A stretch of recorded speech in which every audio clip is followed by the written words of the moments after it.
Boa tarde, pessoal. Bem-vindos a mais um Rascunhos Econômicos. Eu sou o Léo. Bem, aqui nós tratamos a economia como ciência e esse canal de divulgação científica e econômica, certo? Muito bem. Hoje nós vamos tratar de um tema que é econômico, mas ele tem raiz plenamente social, como tudo na economia. Tá? É, eu entendo como o maior ou o único problema econômico realmente do Brasil, em que todo o resto, a política monetária, a política fiscal, a política, a micropolítica econômica das regiões, a desigualdade social brasileira entre regiões, eu entendo que todos esses problemas, inclusive da forma que é a desigualdade social brasileira, todos esses problemas vêm disso aqui, do ponto de vista econômico. Ah, existe também a violência, né, o problema da segurança pública, que é um problema que atinge muito a economia brasileira, mas aí já é o caldo cultural mesmo brasileiro, não tem muito o que fazer do ponto de vista econômico. Né? Então, o protecionismo é a raiz dos problemas brasileiros. Protecionismo, nós chamamos de economia de protecionismo, nós falamos protecionismo econômico. Protecionismo. Evidentemente que é o protecionismo econômico que visa proteger, teoricamente, a indústria nacional e a atividade econômica. Tem um vídeo para membros aqui no canal que é sobre a CEPAL, que é importante para entender um pouco da lógica do protecionismo brasileiro. Tá? A CEPAL é a Comissão Econômica para a América Latina. Ela é do pós-guerra, certo? E ela foi feita pela ONU, era um painel da ONU, eu não sei muito bem a organização dentro do guarda-chuva ONU, mas não sei se estava no antigo GATT, se foi para o OMC, eu não sei, mas está lá na ONU, é do painel ONU, e fez as políticas econômicas para a América Latina pós-1950. E que visava o seguinte: é necessário ao Brasil, era necessário ao México, era necessário à Argentina, ao Chile e todos os países da América Latina uh, proteger o diabo do termo de troca. Que esses países nunca poderiam se industrializar, nunca poderiam ter uma renda média alta ou melhor do que era, resolver alguns problemas econômicos, se eles continuassem vendendo, no caso da Argentina, trigo, no caso do Chile, cobre, no caso do Brasil, café, se eles continuassem vendendo esses tipos de produtos em troca de carros, em troca de caminhões, em troca de víveres, né? Porque a Argentina, o Brasil, o Chile, o México, na época, eram potências extrativistas minerais e de plantio, né? Milho, café, cobre, né? Do ponto de vista mineral, no Chile, e trigo e gado na Argentina e no Uruguai. Eram essas potências, mas o povo passava fome, né? Não tinha comida suficiente. Eles eram importadores brutos do resto de alimentos. E a CEPAL chegou na conclusão que o problema eram os termos de troca, né? Simplificando muito. E que era necessário uma proteção para a indústria nascente. Só que nós estamos falando de 1950. E outra coisa, se eu escrever coisa errada aqui, gente, se eu falar, por exemplo, que inflação aumenta a base monetária, isso é um erro conceitual gravíssimo. Eu escrever nascente com dois S, com cedilha, é feio. Mas esse canal não é de português. É importante você ter o reto português, mas quando você faz um texto acadêmico, quando você escreve um TCC, quando você está no dia a dia correndo, falando, olhando para o vídeo, falando para o microfone, olhando se a luz está certa, você escrever, por exemplo, vulneráveis sem L, não invalida um vídeo de 40 minutos. É só o recado que eu queria dar, tá? Curtam, inscrevam, comentem, compartilhem para mais patadas, certo? Muito bem. A CEPAL chegou à conclusão de que é importante a proteção à indústria nascente. E veio a política de substituição de importações. Né? A política de substituição de importações, que tem outro termo que agora eu esqueço, era nada mais nada menos que isso. Você colocava tarifas, só que a história já está começando pelo final, não eu aqui falando, mas a ideia dos termos de troca, tá? Por que ela está começando pelo final? Eu falo depois. Que você teria que colocar tarifas alfandegárias e proteção para a indústria. Ou seja, para você ter uma indústria de automóveis, você teria que dar incentivos para indústrias estrangeiras virem, isso era uma das recomendações, e você proibir também que carros viessem sem que tivesse indústrias aqui. Então, foi feito. Porque como é que funciona o comércio, gente? Isso é uma coisa muito importante. Que, veja, eu não estou sendo prolixo. Eu sou prolixo quando eu falo que eu não sou prolixo. Eu preciso explicar o raciocínio. Não é um vídeo de entretenimento, certo? Falou, eu não entendi nada. Veja, tem 4, 5 mil pessoas que assistem o vídeo. Se não fosse, a retenção não é tão ruim assim. As pessoas costumam ficar bastante para assistir. Então talvez o problema seja você, meu amigo. Talvez você não tenha capacidade de assistir um vídeo de graduação em economia, né? Com nível de graduação em economia. Assim como pode ser que eu não consiga assistir um vídeo de graduação em marketing, né? Vamos lá. Isso aqui é um atlas, certo? Léo, que língua é essa? Armênio, certo? Inclusive, eu estou aqui, tá? Mais ou menos aqui. Isso aqui é o nosso querido Brasil, certo? Muito bem. Como funciona o comércio? Tá? Isso aqui é uma projeção que eu gosto muito, mas ela é ruim para fazer o que eu quero fazer. Por quê? Aprenda um pouco de geografia, é importante. Porque às vezes as noções de mundo vêm erradas para vocês nem sabem por quê. O Brasil é grande pra caramba. Ele é maior que a Groenlândia, ele é maior que a Austrália e ele é maior que os Estados Unidos continental. Parece que o Brasil é pequeno nos outros mapas porque é uma distorção. Qual distorção? É porque o mundo é governado por jacarés e os jacarés querem que nós sejamos pequenos. Não, não é nada disso. O problema é o seguinte: não tem como você projetar a capa de uma esfera ou de uma geoide numa folha de papel. Né? Não dá. Tá? Então, aqui é uma projeção em que você limita um pouco os oceanos e você junta os dois hemisférios. Ela é um pouco melhor que esta aqui. Deixa eu abrir aqui para vocês. Porque aqui você está vendo que a Groenlândia está do tamanho da América do Sul, e não é assim. Que os Estados Unidos continental são maiores que o Brasil, e não é assim. Que a Rússia é este gigante, e não é tão. Ela é grande, é o maior país do mundo. Mas a diferença para o Canadá, a diferença para o Brasil, não é tão grande quanto parece. Aqui cabe uns 6 Brasils. Não é assim, tá? Muito bem. Léo, por que você está mostrando o mapa, você está falando de protecionismo? Porque o protecionismo é em relação a comércio internacional, certo? Certo. Como funciona a ideia do protecionismo? Tá? Você teve a primeira revolução industrial aqui e ela foi se alastrando pelo norte da Europa, tá? Se vocês consigam ver, eu acredito que essa luz fique melhor. E ela foi se alastrando para o norte da Europa, foi fazendo isso aqui, tá? Ela foi uma onda a partir do free trade. Para a Argentina e para o sul do Brasil, para São Paulo, ela mais ou menos que chegou também por conta do fluxo de comércio de trigo, café de trigo e gado, né, couro, artigos do gado do Uruguai e da Argentina, e também do café brasileiro. Com o tempo, os termos de troca foram se deteriorando. Enquanto eles estavam vendendo roupas na primeira Revolução Industrial e fazendo ferrovias aqui na América do Sul, porque eles precisavam dos produtos da América do Sul para consumo, esse tipo de coisa, com o tempo os termos de troca foram deteriorando. Quer dizer isso, enquanto eles estavam produzindo Dodges, Chryslers, GM, Ford, aqui em Detroit, esse tipo de coisa, e estavam produzindo máquinas e equipamentos pesados, coisa de realidade que o Brasil fazia na década de 70 com perfeição, isso daqui eles pagavam cada vez menos. E precisava cada vez mais de capital para que produzisse alguma coisa parecida. Eu estou falando no pré-guerra e na década de 40 também, né? Logo após a Segunda Guerra Mundial. O que a Comissão Econômica para a América Latina entendeu? Que é necessário termos de troca.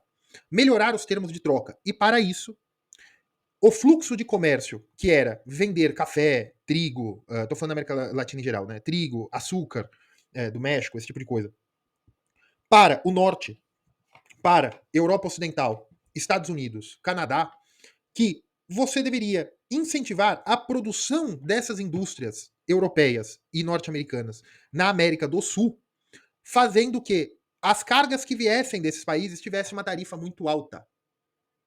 E se eles quisessem produzir na América Latina, eles teriam que. Se eles quisessem vender na América Latina, eles teriam que ter um plano de produção na América Latina. Aí começa com a CKD, se eu não me engano, que era linhas de montagem, que hoje existe no Paraguai e no México, que são as maquiladoras, algo parecido. Que você só traz as peças e monta. Né? A Electrolux, se eu não me engano, no Brasil, começou não, a Brastemp. Alguma companhia importante de fogões e geladeiras começou no Brasil, em São Bernardo do Campo, recebendo essas peças para montagem, né? Que era melhor, que tinha algum grau de nacionalização, em vez de. Todas as peças vinham da Europa e dos Estados Unidos, né, da América do Norte e da Europa Ocidental, todas as peças vinham, e as pessoas só montavam em linhas de produção na América Latina, né, no Brasil e em outros países. Começou assim. Aí se aplica a política de substituição de importações, que todo conteúdo, tudo o que você quisesse importar para Brasil especificamente, porque em outros países foi de outra maneira que a CEPAL foi aplicada, eu já estou falando do final da década de 50, começo da década de 60, tá? Você começou a tornar não só mais caro, como mais difícil a importação de bens. E você também tem a catalogação do que são bens de luxo e do que são bens importantes, né, bens essenciais. Então, grifes francesas, perfumes, chocolates, coisas que chocolates finos sempre existiu, coisas que os burocratas do Rio de Janeiro, ainda à época, entendiam que eram luxo, além de pagar um câmbio diferencial mais alto, às vezes era proibida a importação e as importadoras não tinham autorização de importação. Porque veja, como que os produtos da Europa e dos Estados Unidos chegam no Brasil? Até hoje, Porto de Santos, que é aqui mais ou menos, e o Porto do Rio de Janeiro. Basicamente hoje, você tem o Porto de Recife e tal, mas basicamente era São Paulo e Rio de Janeiro por esses portos. E para que uma carga chegasse, você não bastava apenas pagar os impostos, você tinha que ter autorização. E como é que funciona o comércio? Você compra a mercadoria, você deixa em estoque e você vende. Léo, que básico. Sim. Só que nesse meio do caminho, meu amigo, você empregou pessoas, você pagou o frete, você está alugando armazéns ou esse tipo de coisa, você está realmente gerando empregos. E a cadeia de empregos do comércio é longa, mesmo o comércio de importação. E aí, muita gente ficou riquíssima com isso e fica rica com isso até hoje. Comércio gera muito dinheiro. Comércio gera mais dinheiro que indústria. Léo, como assim? Gera. E aí, você não tinha permissão de importação. Não era só você ter o dinheiro para pagar taxa. E com os militares, no pós-golpe militar em 1964, mais especificamente após o alto golpe de 68, fica ainda pior. Com o Geisel, você tem a proibição absoluta de se importar qualquer coisa que tivesse substituto nacional. Léo, mas a CEPAL é de esquerda. A ditadura militar brasileira era de direita. E daí? E daí? Gente, materialismo é materialismo. Mecanicismo é mecanicismo. Tá? A diferença é que uns gostavam de umas pessoas, os outros gostavam de outras, mas as políticas eram basicamente a mesma.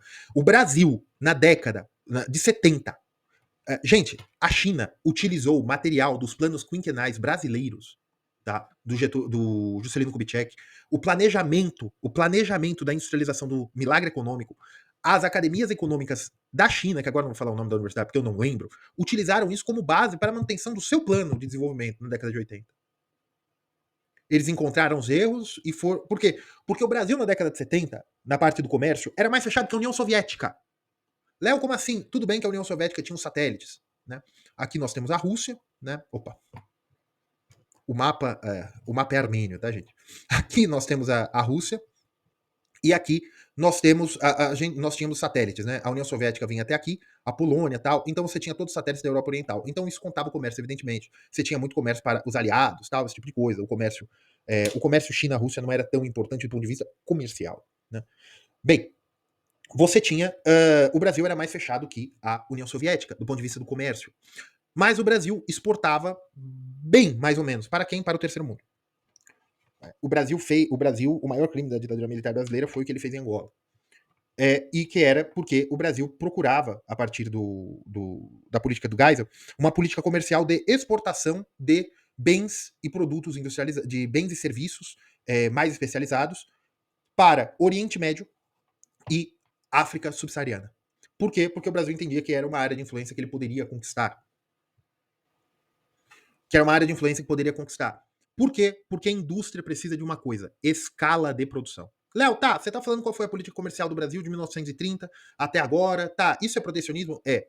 Mas eram Volkswagen, Mercedes para caminhões, Scania, Volvo, eram indústrias europeias ou indústrias americanas, né? A Chevrolet, a Dodge, que ainda estava no Brasil na época, do ponto de vista de indústria mesmo, fábrica, a Ford, e outras empresas norte-americanas e europeias. Né? O Brasil produzia tudo, com exceção de alguns produtos químicos muito específicos que vinham da Alemanha.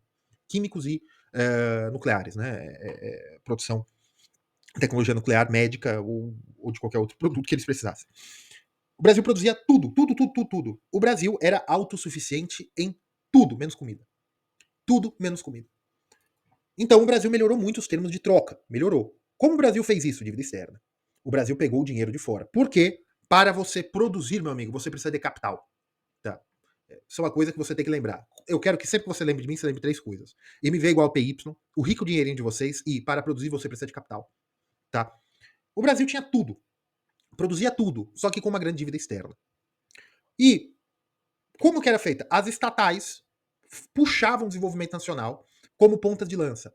A Petrobras não precisava construir navio. Para construir navio precisa de aço.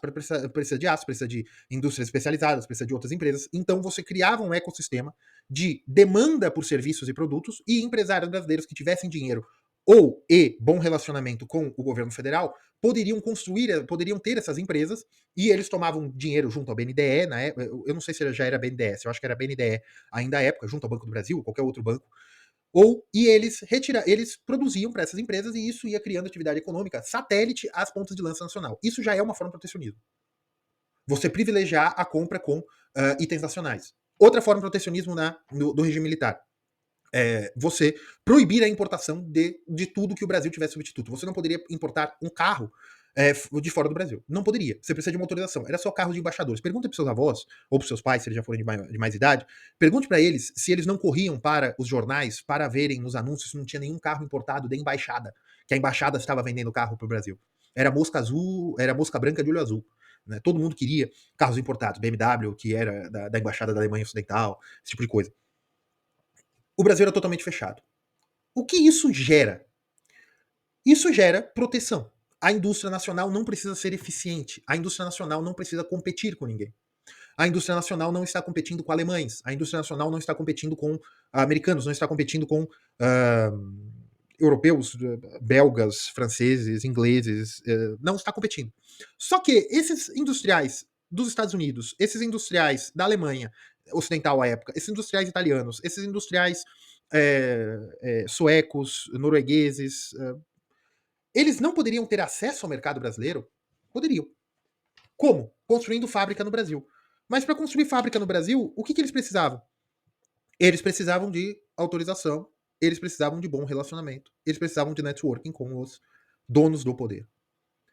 Veja, a proteção econômica, ela não é sobre eficiência econômica. A proteção econômica é sobre domínio e poder da elite política. E a divisão dos espólios dessa pirataria, vamos dizer assim. Dessa proteção que você tem que, nessa baía, nesse porto, só ancora o navio que eu permito. Não, porque você deu toda essa volta? Para vocês entenderem o que é protecionismo, porque vocês são peixes dentro da água. Vocês acham que isso é normal. Vocês acham que é normal pagar a tarifa de importação para comprar um fone de ouvido na China. Vocês acham que é normal você ser revistado no aeroporto porque você está trazendo 4 garrafas de vinho em vez de 2. Vocês acham que, não sei quantas garrafas tá a Receita Federal, eu sei que tem um limite. Vocês acham que é normal o cara ser tratado como criminoso porque ele comprou 2 celulares em vez de 3. Vocês acham que é normal, no Paraguai, por exemplo. Vocês perguntem para seus avós, vocês perguntem para seus pais, durante a ditadura militar, era normal as pessoas terem um contato de um contrabandista de estimação, de um doleiro de estimação.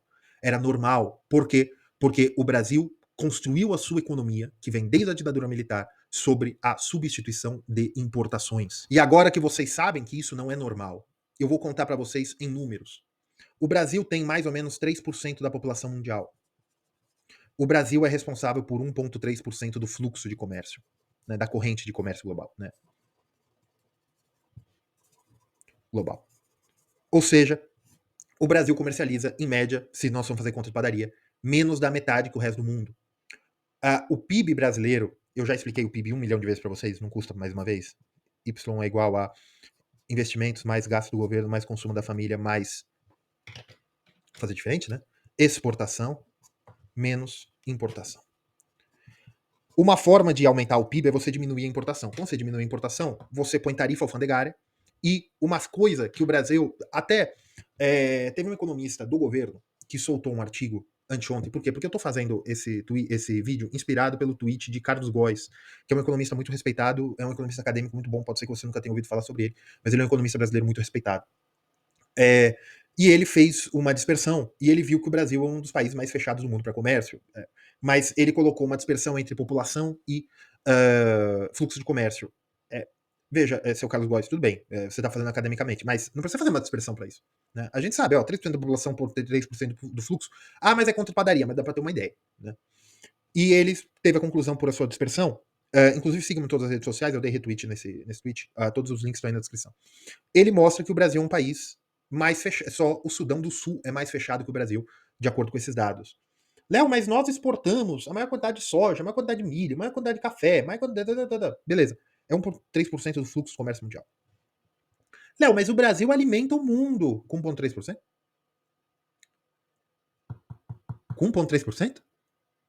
Isso é balela, isso é mentira. O que sustenta a economia brasileira tem um nome que eu adoro e eu tenho muita gratidão, como diriam os progressistas, a este campo do ímpeto humano, o comércio. Gente, comércio não é uma atividade econômica. Comércio é uma interação social. Quem sustenta o Brasil é o comércio. Léo, mas você acabou de falar o comércio interno. Todos os problemas brasileiros advêm do protecionismo. Por quê? Nós temos o nosso querido Bananil, certo? Não, essa aqui é a África. Cadê o Bananil? Nós temos o nosso querido Bananil. Léo não chama de Bananil, tá bom? Nosso querido Bostil. Não chama de Bostil. Nosso querido tá? Gente, eu não estou achando aqui. Léo, por que você fala tão mal do Brasil? Porque, como um pai que exige muito do filho, eu não sou pai do Brasil, nem quero ser, porque imagina quem é a mãe, mas o Brasil tinha tudo para ser o melhor lugar do mundo. Esse aqui é a América do Sul, tá? Léo, cadê o Brasil? O Brasil está mais ou menos aqui, tá? Aqui é a Argentina, tal. Aí você tem o Paraguai, aí você vai fazendo assim, mais ou menos. Você tem a boca do... Aí você tem a cabeça do cachorro que eu não soube fazer. Aí você tem aqui e tal. Você quer mais ou menos o Brasil, certo? Muito bem. Meio deformado aqui, né? Mas tudo bem. Esse aqui é o Brasil, tá? Um grande problema econômico do Brasil, que não tem muita explicação, certo? É que quem está mais próximo do fluxo de comércio global? O Nordeste brasileiro. Essa costa aqui. O Norte e Nordeste brasileiro. Isso aqui, tá? Aqui é o mais fácil de fazer escoamento de produção e de ter interação de comércio. Só que por algum motivo, que eu já falei para vocês, que é a substituição de importações, é que as elites locais gostam muito de serem um intermediário entre o brasileiro e o resto do mundo, o centro econômico brasileiro está aqui. Certo? Acho que ninguém vai discordar de mim quanto a isso. Léo, você colocou o Uruguai dentro do Brasil. É um sonho antigo. Certo? Meus amigos uruguaios não fiquem bravos comigo. Você tem o PIB brasileiro basicamente aqui. E aqui. Tá, muito bem. Por quê? Porque o capital, os fatores de produção e os olhos das elites econômicas se viraram sempre para o centro-sul do Brasil. As elites políticas brasileiras são daqui. Né? São do Nordeste brasileiro. Mas, Léo, mas como o Rio Grande do Sul é muito importante, sim, o Rio Grande do Sul é muito importante por uma outra questão, do ponto de vista político. Mas as elites aqui do Brasil sempre se voltaram mais ao comércio após a ditadura Vargas, após 1950. E você tem o Rio de Janeiro aqui e tal, que aí também ou tem uma influência política muito importante, muito funcionário público, muito militar, esse tipo de coisa. E você tem aqui que se volta mais à produção agrícola no Paraná, no Rio Grande do Sul e em Santa Catarina, pecuária, ovina, galináceos, esse tipo de coisa. E você tem a saída depois do regime militar, que você tem a nova fronteira agrícola, que são, na maioria das vezes, meu professor, o Rubens Recupero, ele deu uma aula magna uma vez na minha faculdade, e daí vocês já podem saber onde eu estudei. Meu professor Rubens Recupero deu uma aula magna maravilhosa de que um problema fundiário familiar no Rio Grande do Sul fez os militares, no final do regime militar, estimular que as famílias fundiárias fossem para essa nova fronteira agrícola. Tá? Muito bem, via INCRA, esse tipo de coisa. O INCRA já existia antes, mas foi o que fez o INCRA dar certo do ponto de vista militar. Muito bem. E aí, o que ocorre é o seguinte: essas elites ficaram muito contentes com a separação de poder que se teve. De que a política brasileira é o intermediador, os donos do poder no Brasil, aí leiam o livro, o fundador do PT, inclusive, muito bom esse livro, os donos do poder, eles intermediam as relações econômicas do Brasil com o resto do mundo, permitindo que indústrias entrem no Brasil ou não, que produtos podem ser importados pelos brasileiros ou não, a fim de proteger e comprar apoio político, a fim de desenvolver uma região ou não. E por que a industrialização não se estendeu para o Nordeste? Porque a escala de produção está no Sul. Você pode lutar contra o mar um dia, 2 dias, 3 dias. Depois você tem que se adaptar. Se adaptar como? Se você está tratando de produção econômica, você precisa de escala. Léo, e a Zona Franca de Manaus? Aí você está cobrando pelo menos mais quase metade dos impostos que você cobraria do resto do mundo, do resto do país. Então há uma. Aí você tem uma validação. Mas veja, você precisa cobrar metade do que você cobra do resto. A produção tem que ser metade mais barata, praticamente, por conta da renúncia fiscal. Para valer a pena produzir aqui. E o que ocorre é que você gera, com o fechamento ao comércio, você gera que a região brasileira, que deveria ser mais eficiente para o comércio e para o turismo, que é o Nordeste brasileiro, por quê? Porque ela está mais próxima do mundo. Recife está mais próxima do mundo do que São Paulo.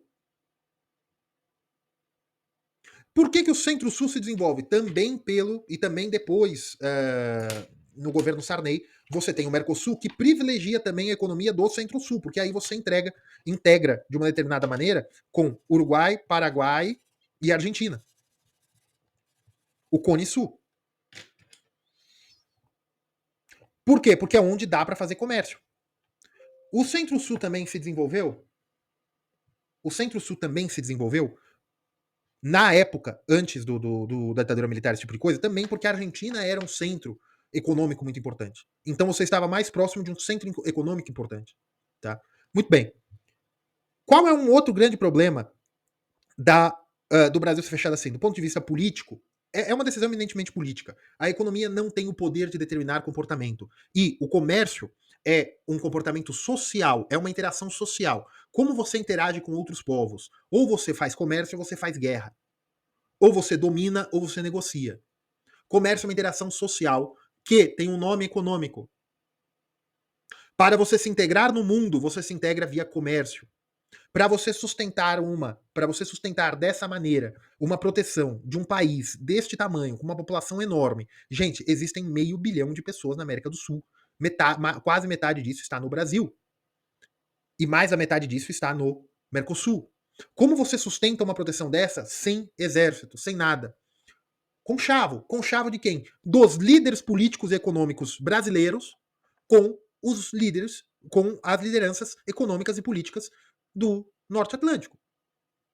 Ou você acha que os industriais italianos, os industriais americanos, os industriais canadenses, eles não estão muito contentes que eles têm uma reserva de mercado no Brasil? Reserva de mercado como? Apenas as indústrias que já entraram no Brasil, já fizeram os conchavos, já têm as licenças. Tô falando de corrupção, não. Tô falando de acordo mesmo. Para você poder trazer os seus carros, você tem que construir uma fábrica, ou você tem que comprar a fábrica de uma empresa que foi desativada no Brasil, de uma industrial americana que foi desativada há 5 anos. Você não quer comprar essa linha de produção para desativar os empregos? Aí a gente tira um imposto, faz isso, faz aquilo, aí todo mundo fala, olha, é programa de investimento. Abram os portos. Diluam a... Léo, mas vai gerar... Eu já vou chegar nisso aí. Mas isso aí vai destruir mais empresas? Não vai. Por quê? Porque quem trabalha na indústria? Léo, muita gente trabalha na indústria. Tá, muita gente trabalha na indústria. Essas indústrias super especializadas, elas vão deixar o Brasil? Ou fica mais barato, inclusive, elas comprarem insumos? Porque, veja, o Brasil é um país muito fechado. E isso é a causa do fechamento econômico brasileiro. São as elites políticas brasileiras que fizeram esse arranjo para manter o Brasil do jeito que é.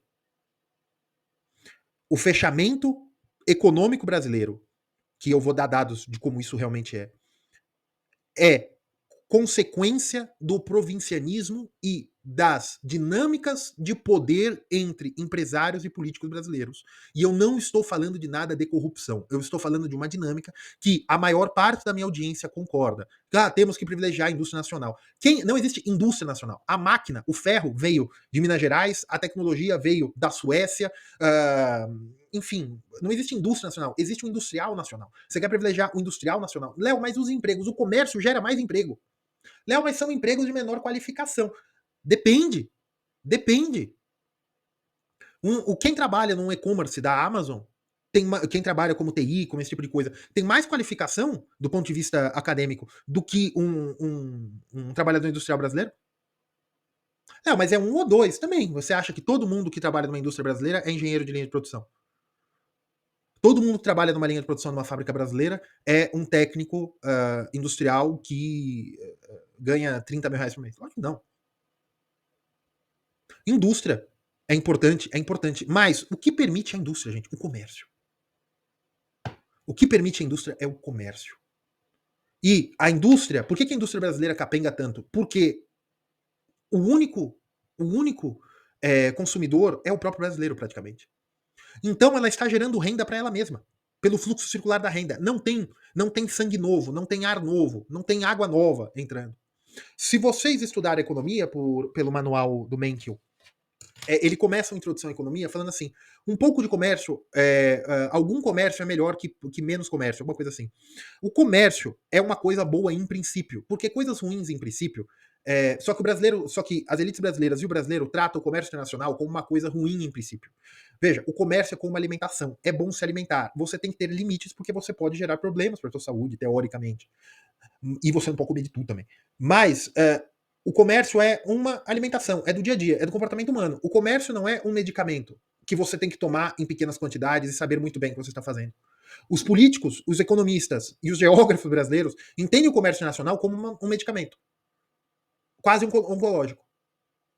Que você tem que saber muito bem o que você está fazendo, senão você mata o paciente. Ao contrário, o protecionismo é um medicamento. Que você tem que saber muito bem o que você está fazendo. E o único motivo de justificar um protecionismo é por segurança nacional. Mas que segurança nacional? Que interesse nacional que eles estão utilizando? O interesse nacional. Gente, procurem os nomes, são as mesmas famílias. Faz 50 anos. Mais. Fernando Henrique Cardoso, o bisavô dele estava envolvido no golpe da República. O avô. São as mesmas famílias dinásticas que mandam no Brasil. Léo, mas o Fernando Henrique Cardoso abriu a economia brasileira. Não, que abriu foi o Collor. Mas ele continuou. Ele fez as agências reguladoras. As agências reguladoras fazem um negócio muito importante para prejudicar o comércio brasileiro, mas elas têm razão de ser delas. Mas aí quem tem que cobrar é o próprio brasileiro, que é o seguinte: tarifas não alfandegárias. O que são tarifas não alfandegárias? Inclusive, teve um canal aí que falou bem, que fez uma ódio ao agronegócio. Eu até interagi com ele no Twitter, esqueci o nome dele. Canal de economia, alguma coisa assim. Que ele falou que o agronegócio é um dos setores menos protegidos do Brasil e um dos maiores sucessos. Isso é mentira. Não estou falando que ele mentiu, eu estou falando que, do ponto de vista metodológico, está errado. Por quê? Porque o agronegócio brasileiro é um dos setores mais protegidos, não do ponto de vista tarifário. Não é que você paga muito caro para importar arroz, é que às vezes você não consegue. Existe restrição de importação de alguns bens alimentícios, de alguns gêneros alimentícios em natura. E para você conseguir importar, você precisa de uma autorização. Você precisa de uma baita de uma burocracia. O setor agrícola brasileiro é protegido da forma com o preço ao infinito. Às vezes é proibido. Você não pode trazer. Ah, Léo, mas é para proteger o comércio de bananas. Porque aí vem uma praga da casa do chapéu. Ou é para proteger do interesse nacional. Porque se a gente compra arroz muito barato da Ásia, os produtores de arroz do Brasil vão largar de produção e depois nós vamos ficar totalmente dependentes do dólar. Tá, muito bem. Mas o nome disso é protecionismo. Esse é o nome, gente. Eu vejo, a palavra cão não morde. Vamos chamar as coisas pelo nome. Isso é protecionismo. Um outro problema e uma outra coisa do protecionismo, você diminuindo a importação, você aumenta o PIB nominalmente. A taxa das blusinhas. Você pode até destruir uma estatal fazendo isso. Os Correios estavam tendo um resultado operacional melhor, porque estava se cobrando muito, estava se fazendo muito frete das mercadorias que vinham da Ásia. Aí você aumenta o tributo para proteger a indústria nacional e agora você tem um prejuízo maior do que você aumentou de tributo e que você melhorou de emprego. O protecionismo gera ineficiência da alocação de recursos. Tanto do ponto de vista micro, como do ponto de vista macro. Porque se o preço de algo está mais alto, né? Eu achei que eu não ia fazer porque eu estou falando de macro, mas eu vou fazer de micro. Tá? Você tem aqui a oferta e a demanda. Quanto maior o preço, maior a quantidade ofertada. Quanto menor o preço, maior a quantidade demandada. Se você tem importação, e foi assim que o Plano Real estabilizou o Brasil, você aumentou mais a possibilidade de importação, porque você ajustou a sua indústria, né, a sua capacidade de consumo à oferta mundial, e assim você conseguiu controlar a inflação brasileira na década de 1995, no começo do Plano Real. Por quê? Porque você está consumindo de mercados mais eficientes. Isso estabilizou a política monetária brasileira. Então, vejam, você fazer protecionismo, você impacta a monetária. Por quê? Porque a política monetária tem que tentar controlar fatores reais, que é o encarecimento da produção. Por quê? Porque você não tem escala produtiva e você não tem capital financeiro para produzir, você não tem capital físico, você não tem capital financeiro e às vezes você não tem capital humano para produzir. A lei da informática, por exemplo. Então, isso gera máquinas, equipamentos, produtos, insumos, tudo sejam mais caros. E o que a política monetária consegue fazer contra isso? Apenas controlar o hiato inflacionário, que é quando os preços começam a subir porque as pessoas estão demandando mais, só que a indústria brasileira não tem capacidade de investimento, não tem máquinas, não tem equipamentos e não tem previsibilidade, porque hoje a demanda pode estar aumentando, mas e amanhã? E a indústria brasileira só consegue vender praticamente para o Brasil. Ela só consegue vender praticamente para o Brasil. Então por que eu vou aumentar a produção? Eu aumento o preço. E o que a política monetária faz? Aumenta os juros. Aumenta os juros por quê? Porque senão você vai ter um aumento generalizado de preços. Então você dá uma baixada no consumo. Só que se você permite que a oferta seja composta também por importação, dane-se a indústria brasileira, as pessoas estão consumindo mais. E, Léo, mas aí as pessoas estão produzindo mais, mas aí é ruim para o emprego. Mas se o cara está produzindo, ele quer comprar uma câmera para ele se tornar o próximo hub de podcasts, que gera 50, 600, de 50 a 600 empregos, que são as empresas de audiovisual. Aí as empresas de audiovisual não conseguem produzir, porque câmera, equipamento, para você comprar um serviço fora de edição, é meio complicado você fazer tudo com notas, esse tipo de coisa. E aí você mantém uma indústria, só que você podia estar produzindo serviços no audiovisual. Quem produz mais dinheiro, Hollywood ou a Zona Franca de Manaus? Por que produção tem que ser parafuso, ferro e graxa? Por que não pode ser conhecimento? Por que não pode ser serviço financeiro? Por que tudo tem que ser promoção? Porque as mesmas famílias quatrocentenárias brasileiras estão muito bem, obrigado. E eu estou fazendo a oferta e demanda, eu vou continuar. Por quê? Se eu quero construir uma fábrica de. Ou uma fábrica não, eu quero vender roupas no atacado. O meu preço médio das roupas está aqui. Certo? Esse é o meu preço médio. Então eu vendo essa quantidade média. Ocorre que, se eu conseguisse um preço menor, eu ia vender mais. Muito mais. Vamos pôr que a quantidade aqui que a quantidade 2 é 70% maior que a quantidade 1. Tá? Muito bem. Mas ocorre o seguinte. E eu perdi a caneta marrom. Né? Enfim. Só que ocorre o seguinte. Como tem protecionismo, eu não consigo esse preço. Porque aqui vai ter escassez. Porque as indústrias brasileiras só conseguem vender para atacadista nesse preço. Elas vão vender num preço muito maior se for aqui, porque ela tem que produzir, tem que construir novas fábricas, máquinas, tal, caramba. Só que se eu importo, a minha oferta começa aqui. As indústrias brasileiras não vão conseguir vender, só que as indústrias estrangeiras vão conseguir. Léo, você vai gerar desemprego. Tá, mas e a quantidade? A quantidade de atacados, a quantidade de lojas de shopping, a quantidade de comércio online, a quantidade de empregos em frete, a quantidade de dinheiro que vai entrar para escritórios de importação, a quantidade de dinheiro que vai se criar com advogados, com contadores, com economistas, bancos para gerir esse dinheiro. E esses empregos no serviço e no comércio? Por que você tem que proteger o emprego? Léo, mas destruição criativa. A destruição criativa, mas Léo, a destruição criativa via comércio? Por quê? Porque a capacidade produtiva dessas pessoas, que está trazendo roupa muito mais barato, é via destruição criativa, é via máquinas e equipamentos. Ah, mas a China. E outra coisa, aí eu vou entrar. Quando você tem produção, você precisa de capital físico, capital financeiro e capital humano. Para produzir um livro, você precisa basicamente de capital humano. O capital físico são só mandar imprimir, basicamente. Capital financeiro para você se manter, que é o capital de giro. Mas basicamente você consegue fazer um livro no seu dia a dia. E você pode ganhar muito dinheiro com o livro, né? A autora do Harry Potter que o diga. Você pode também fazer audiovisual, mas para audiovisual você precisa de capital físico, você precisa de capital financeiro, porque você precisa de boas máquinas e equipamentos, computadores para edição, câmeras, iluminação, toda, vans, tudo para você fazer a alocação de recursos para você fazer o filme. Só que você pode ganhar muito dinheiro com isso. Você precisa de capital humano também. Você precisa de diretores, você precisa de atores. E por que eles vão vir para o Brasil? Ou por que eles vão se manter para o Brasil se aqui não tem dinheiro suficiente para a produção? Léo, mas a indústria do audiovisual brasileiro é muito protegida. Por quê? Porque não tem dinheiro, não tem máquina, não tem equipamento. Outra coisa, quando você gera protecionismo também, você também tem um problema de que você não tem intercâmbio cultural. Por quê? Porque aí nós entramos em monetária. Porque quase todo o fluxo de dólares que entram no Brasil vem de carry trade, que é uns 10 a 11%. O que é carry trade? O cara traz dinheiro, ele toma dívida no exterior, vem para o Brasil, transforma em reais para ganhar na diferença de juros. Ele vem de investimento especulativo em outras áreas também, dentro do Brasil, mas vamos falar que é uns 20% entre investimento e carry trade. Você tem investimento produtivo, que é bastante, mas são para essas fábricas americanas, europeias, se manterem no Brasil. reinvestimento de produção. Por quê? Porque aí elas têm uma vez que elas entraram, elas têm a proteção brasileira. Elas têm a proteção de que nenhuma outra indústria vai competir. As indústrias brasileiras de automobilísticas, elas são todas europeias e americanas. E aí elas chiam quando vem um container com carros da China. E elas falam, bem, nós estamos aqui dentro do Brasil, então nós vamos sair e vamos continuar importando. Aí vem todo o que propocó aí, esse tipo de coisa. E você vem também do investimento direto estrangeiro, vem dinheiro do Brasil, e você vem da exportação, que não é tanto, tá, gente? Exportação de produtos basicamente minerais e agrícolas. Os produtos minerais ainda trazem mais dinheiro porque eles demandam menos capital para a produção. A produtividade, renda, é maior. Não a rentabilidade, a produtividade e renda. Quanto de capital você tem que colocar, para quanto capital você tem que tirar. Petróleo e ferro. Os agrícolas você precisa de muitos insumos.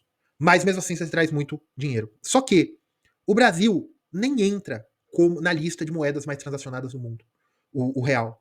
O real brasileiro é plenamente, de fato, inconversível. Você tem também um controle de capitais para sair de dinheiro no Brasil. Por quê? Porque como a corrente de comércio do Brasil é muito pequena, você não tem dólar o suficiente, você não tem uma corrente de comércio o suficiente para a estabilidade do dólar. Você não tem dólar entrando e saindo o suficiente para manter o nível de preços do dólar. Então você precisa de política monetária para afetar a política comercial, que é o preço do dólar. E aí, como você tem uma grande produção, uma indústria ineficiente, você precisa um pouco da produção vender para fora. Você precisa exportar um pouco da produção. Você precisa exportar um pouco da produção. E para exportar, sendo que você tem um preço médio mais alto, o que você faz? Você mantém o dólar, a relação dólar-real, desvalorizada. Você faz o real estar desvalorizado frente ao dólar. Por paridade de poder de compra, era para o dólar estar 2,50, 2,60. Por que ele está 5 e tanto? 5 e tanto porque ele já atingiu o nível, e agora o Banco Central só mantém, para evitar choques. E porque você deixa o dólar mais alto, porque como a produção, quando você produz, é por paridade de poder de compra. Quanto custa os seus insumos nacionais, quanto custa a sua mão de obra, é por paridade de poder de compra. Então, se você está exportando um negócio que vale 100 dólares, na hora que você vende, você está vendendo por 550 reais. Só que na hora que você produz, você está produzindo por 250 reais. Isso é o delta entre paridade e poder. Isso é a diferença entre a paridade de poder de compra e o dólar efetivo. E o câmbio efetivo, né? Isso para quê? Para privilegiar exportações. Só que tem um problema, porque na hora que você tem que comprar insumos, porque a indústria brasileira é muito fechada e ela não é eficiente, e você precisa ficar comprando novas máquinas porque ela não investe em P&D, em pesquisa e desenvolvimento, você está comprando uma máquina e um equipamento com um dólar sobrevalorizado. Isso gera uma série de problemas. A desigualdade regional que eu falei entre o Nordeste e o Centro-Sul, isso é também causado pelo comércio, porque tem uma transferência bruta de renda, sim, entre o Nordeste brasileiro e o Centro-Sul. E aí vem a política fiscal, via subsídio, via benefício social, pagar benefício social para o Norte e Nordeste. Ao ponto de vista que se tivesse o comércio, o Nordeste brasileiro poderia ser, o Nordeste e o Norte brasileiro poderia se abrir ao turismo e virar um fluxo de vinda de dinheiro. O Brasil comemorou 6 milhões, 7 milhões de turistas. Gente, a Colômbia faz isso. A Colômbia é muito menor que o Brasil. Se você juntar Armênia e Geórgia, você tem essa quantidade. Armênia e Geórgia não dá o tamanho de Minas Gerais. Ah, Léo, mas o Brasil é longe. O Brasil é longe, com certeza. O Brasil é longe, eu concordo com vocês. Só que eu vou falar uma coisa pra você. As Maldivas também são longe. O Golfo do México também é longe para um europeu. São Paulo para Miami, São Paulo para Washington, é a distância de Washington para Armênia. Né? Eu tô falando do centro dos Estados Unidos. Da Califórnia, então, bicho, ir para o Brasil e ir para a Europa. Então, esse negócio de fechamento do comércio, você gera distorções monetárias, que você leva o aumento de custo da produção, porque a produção é muito especializada para o Brasil, você não consegue escoar para fora, você não traz oxigênio novo, e o governo tem que aumentar a política monetária, tem que havia política monetária para evitar o superaquecimento da indústria, porque a indústria não está conseguindo produzir as pessoas, consumidores, querem continuar consumindo, só que não tem de onde para consumir. Ah, pode importar. Mas hoje quase tudo é importado da China, essas coisas, com preço de indústria nacional. Você tem tarifa de importações altíssimas. Se você tem um problema também que é o seguinte, você tem o padrão Anatel e outras agências de regulamentação, e Metro também, que tem produtos que não podem vir para o Brasil, até hoje. Telefones celulares, eles têm que ser regulados para o Brasil. Ah, Léo, mas existe a agência europeia. Mas a agência europeia substitui a regulamentação Você tem a agência europeia de telecomunicações, como se fosse a nossa Anatel, mas se ele faz para a agência europeia, ele pode vender, vendia até para a Rússia antes dos embargos, podia vender para meio mundo. Você vai passar por testes só para regulamentar no Brasil um país que é responsável por 1,3% do comércio global. Uma renda média comparável a países. Gente, o Brasil tem uma renda média baixíssima. Então você deixa tudo mais caro, tudo mais difícil. E para a indústria virem para o Brasil, para empresas virem do Brasil, o brasileiro já não fala inglês porque não tem rumo, não tem intercâmbio. O brasileiro sai do Brasil, quando ele consegue sair, quando ele consegue viajar, ele vai, ele viaja, ele tem o sentimento que ele não quer voltar. Porque o Brasil é uma porcaria, falta tudo, não tem capital. É tudo nas coxas. É tudo difícil. É tudo derretendo, é tudo pingando. Agora, quando você vai para a Europa, você olha e fala, tem capital. Quando você vai para a Europa, você vai para os Estados Unidos, ou você vai até para Buenos Aires, às vezes, você fala, nossa, é mais aprazível, né? É melhor. Por quê? Porque cidades cosmopolitas são importantes para o desenvolvimento do país. O Brasil é um país muito fechado do ponto de vista do pensamento. A cultura pop que o brasileiro recebe é cultura pop enlatada do centro de Los Angeles, Nova York. Não chega nem a subcultura, não chega nem a contracultura. O que vem da Inglaterra, o que vem da França, é porque fez sucesso nos Estados Unidos. Por quê? Porque os donos das indústrias fonográficas no Brasil têm contrato com as indústrias fonográficas dos Estados Unidos. O catálogo de filmes é porque são distribuidoras brasileiras. Você compra os direitos das distribuidoras dos Estados Unidos, da Europa, e você, o que quiser distribuir no Brasil. É filtrado por uma elite que gosta do protecionismo. Meus amigos comunistas, vocês querem acabar com a elite econômica e política brasileira sem revolução? Abram os portos. Deixem o capital vir. Léo, mas coisas legítimas. Léo, mas aí o dólar vai dar um pulo. Não, não vai. Léo, como assim? Não vai porque o dólar está mais caro do que deveria. Se você desarma todas essas bombas de deixar o dólar valorizado para privilegiar a indústria nacional, com o tempo ele pode dar uma porrada para cima, mas com o tempo ele vai voltando porque você tem maior fluxo de comércio. Se você abre se você faz investimentos, mas veja, o Brasil não tem dinheiro para fazer investimentos de turismo no Norte e Nordeste. Não há dinheiro suficiente. Por quê? Porque o Estado brasileiro toma a maior parte do dinheiro brasileiro via impostos ou via dívida pública. E esse dinheiro só pode vir do Brasil, porque o Brasil só toma dinheiro em dívida interna, para pagar em real. Então, o dinheiro de poupança disponível, que ninguém está usando na produção, ele não é suficiente. Então, o que o Brasil faz? Aumenta os juros para menos gente ainda ir para a produção. Para quê? Para que o governo possa pegar o dinheiro e redistribuir como ele achar melhor, via política fiscal de subsídios.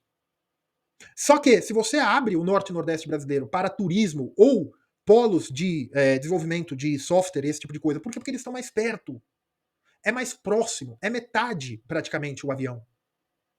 Você sai de Portugal, você vem para o Brasil, agora não lembro o voo, mas vamos dizer que são 15 horas, 12 horas, vamos supor. Portugal, Recife, é um pouquinho mais da metade. Mais perto. É mais rápido. Isso realmente faz diferença. Então, se você faz ali um desenvolvimento de política pública de liberalização, você faz ali uma zona franca de impostos, tragam gênios que estão fugindo de impostos altos na América do Norte e na Europa. Faz uma Dubai ali do ponto de vista de trazer gênios de desenvolvimento imobiliário, de desenvolvimento financeiro, de fintechs, do mercado cripto também. Faz tudo ali, tá perto. Isso vai fazer o transbordamento. Por quê? Porque com a China do jeito que está hoje, eles têm capital físico, eles têm capital financeiro, eles têm capital humano. Como que você vai concorrer com a China na produção de carro? Você não tem escala. Você quer reindustrializar o Brasil para fazer o quê? Fazer computador? A China está com deflação produtiva, porque eles não conseguem escoar a produção. Onde dá para competir hoje no mundo? Capital humano. Traz esse pessoal para o norte e nordeste do Brasil. Traz para cá. E com que dinheiro? Fundos árabes, fundos internacionais estão loucos para achar investimentos para colocar dinheiro. Desenvolvimento, baitas aeroportos. Eles só precisam de dinheiro, precisam de segurança jurídica. Só que eles seriam os donos daqueles bens. Qual o problema? O Brasil é construído por imigrantes, não tem nem problema étnico aqui. Não tô falando que não tem racismo, tô falando que não tem problema étnico, tá? Não tem. Vocês entenderam a diferença. Então, traga esse dinheiro Pra que o Estado tem que ficar fazendo tudo? Pra que o Estado tem que ficar protegendo? Eu sei por quê, porque é uma decisão política, uma decisão econômica.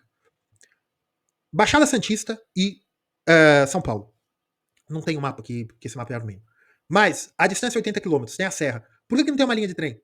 Por quê? Porque a elite política da Baixada Santista, Praia Grande, Mongaguá, Itanhaém, é uma elite política que veio na década de 70, quando esses municípios começaram a se emancipar. Itanhaém já é um município há séculos já, né? Mas Mongaguá, Praia Grande, São Vicente já é emancipado há muito tempo, mas essa região, eles eram construtores e comerciantes que começaram a ter dinheiro ali no desenvolvimento da cidade. Começaram a ter dinheiro no desenvolvimento das suas cidades. Eles viraram os políticos ali, o vereador, o prefeito, tudo legítimo. E vinham turistas, vinham pessoas que vinham comprando casas e tal. Leiam Triste Fim Policarpo Quaresma quando ele vai pro interior do Rio de Janeiro pra tentar plantar não sei o quê. E ocorre o seguinte: por que não tem uma linha de trem? Por que não tem um transporte mais eficiente? Por que não tem um aeroporto ali? Porque essas cidades são de veraneio. As pessoas vão, fazem turismo, pagam o IPTU, um dos IPTUs mais caros do Brasil proporcionalmente, e vão embora. Ao passo que se você desenvolve ali uma cidade dormitório, não uma cidade apenas de turismo, de veraneio, essas pessoas vão morar ali, vão subir para São Paulo via trem e descer no final da noite via trem, como é feito 80 quilômetros. Gente, a megalópole Washington, Nova York, é mais que isso. E as pessoas fazem isso ao longo da megalópole. Elas vão de trem. E as pessoas vão começar a fazer isso, as pessoas vão votar naquela região, vão substituir a elite política. O isolamento é sempre uma decisão política para proteger quem tem o poder. Tá? É isso. O protecionismo é a raiz dos problemas brasileiros. Eu mostrei do ponto de vista monetário, do ponto de vista comercial, do ponto de vista fiscal. Tá bom? Saulo ficou mais expositiva do que eu gostaria. Tá bom? Um abraço, pessoal. Fiquem com Deus.